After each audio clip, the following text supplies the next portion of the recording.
Food in general is a place where people overspend consistently.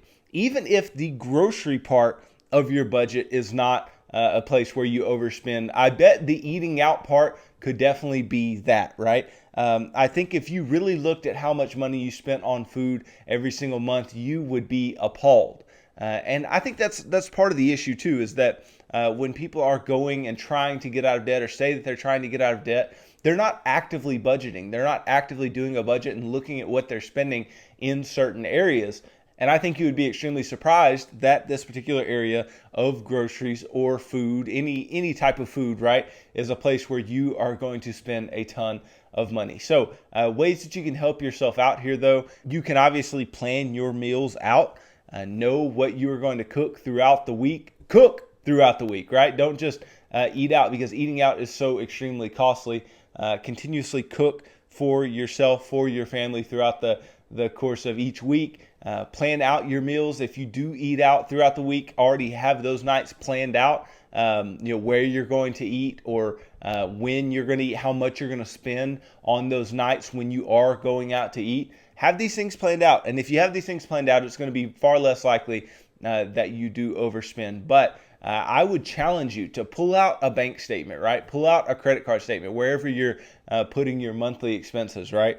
And go through the past few months and just go, anywhere that you spent money on food, how much did that cost?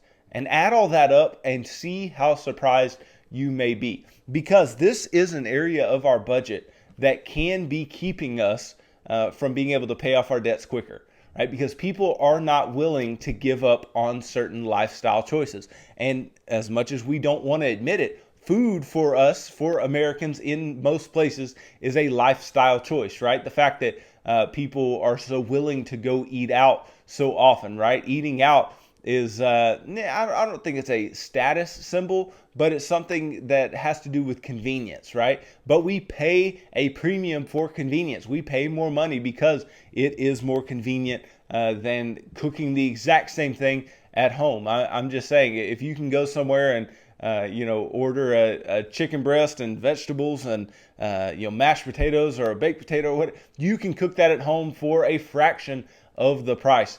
And in doing so, you can save yourself money and allow you to have money to pay on your debts, or to not go deeper into debt over time. Because when we are overspending in any specific area of our budget, it makes it far more likely that we will go further into debt because the budget gets tighter. Right? The tighter the budget is, the less margin we have, the less money we have left over at the end of every single month, the less likely we are to be in a strong financial position, and the more likely we are to go into debt later. And so this can be an area where we consistently overspend. And this is an area where a lot of people are not willing to budge. They're not willing to budge on their food because it's so ingrained in what you do. It's so ingrained in your week. It's so ingrained in people's minds that they're going to go to Starbucks every morning, or it's so ingrained in people's minds that, if everybody at work goes and eats out, I'm going to go eat out too, and we're just going to spend money here, and it's not going to matter. Well, right? Actually look at the amount of money you're spending, and you will realize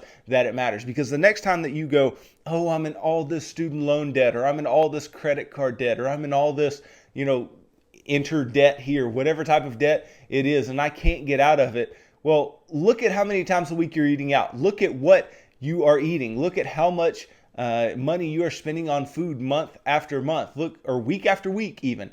Look at what you're spending at the grocery store. Look at the types of things you're buying at the grocery store. Are you buying a lot of snacks, or are you buying things that you actually need to cook meals? It is going to make a difference. It is going to impact the amount of money that you spend, and it is going to impact what you actually do as far as paying off debt and eventually becoming debt-free in the future.